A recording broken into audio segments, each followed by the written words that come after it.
Welcome to IP in 5. I'm Aaron Jin. I'm a partner at MBHB, a full-service intellectual property law firm located in Chicago.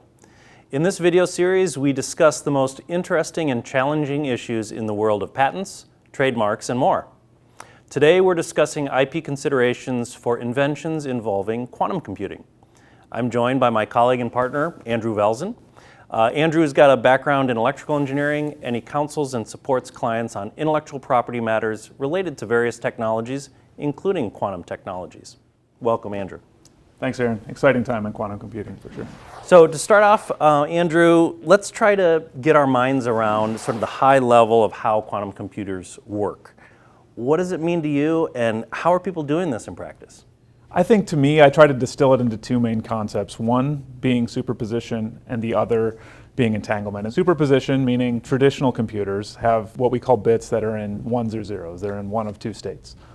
Qubits, quantum bits, which are the functional unit of a quantum computer, do not suffer from the same requirements that they only be in one of two states. They can be in a superposition of states, meaning they're in both at the same time. So if you think about that as every bit can be in one of any number of combinations between ones and zeros, that you can sort of see as a baseline why that might be valuable. And then when you combine that with entanglement, meaning the state of one bit is intricately connected to the state of one or more other bits, you can see where a resulting measurement of one bit could have almost infinite possibilities when it comes to the ensemble of all these qubits. So I think from that point of view, there are certain types of problems that quantum computers are particularly adept at solving that classical computers would struggle mightily to solve.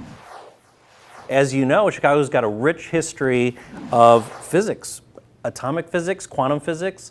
The first controlled nuclear reaction was performed here at University of Chicago. Duality, a sort of a first of its kind quantum accelerator program for startups, Chicago.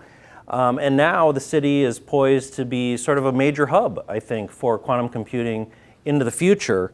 Can you explain sort of the catalyst behind this growth opportunity, and what are the various institutions and government initiatives that are driving it? I think probably the first factor that really played a big role in the explosion we've seen in quantum computing recently in Chicago is a bill passed by the Illinois State Legislature and then signed by the Governor Pritzker, into effect that provides a large amount of tax incentives for quantum computing. So more importantly, Governor Pritzker has earmarked $500 million for fiscal year 2025 for quantum computing, $300 million of which have been earmarked specifically for building a quantum computing facility around Chicago.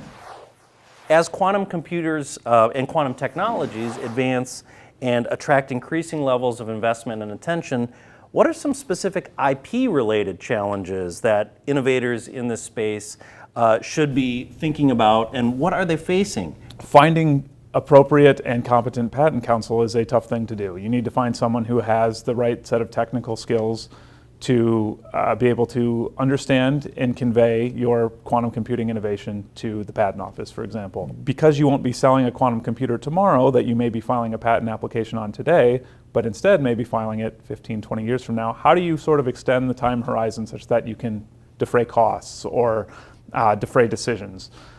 Another thing that is challenging in a lot of computing technologies, but quantum computing notwithstanding, is Section 101, and we've seen there's an abstract idea exception that you must overcome according to the Alice case in order to be patent eligible. And it can be a challenge, particularly when you're trying to patent things like quantum algorithms that are highly mathematical and highly abstract, to prove to the patent office and maybe to a court in the future that it should be entitled to a patent and that it's not just purely an abstract idea. Is there anything from your point of view that when a university is considering investing in quantum and performing research in quantum might be concerning and something they should consider? We always want to try to stay ahead of that public disclosure. As you mentioned, it's super important. So getting that provisional patent application on file to make sure we capture their IP, make sure we file it with the USPTO before the public disclosure is always very, very important. And we really can't emphasize that enough as practitioners. No. So thanks very much, Andrew, for sharing some great insights on quantum computing and how inventors can protect and enforce their IP rights in this emerging space. To everyone tuning in, we hope this conversation shed some light on the IP challenges and opportunities within this exciting field of quantum computing.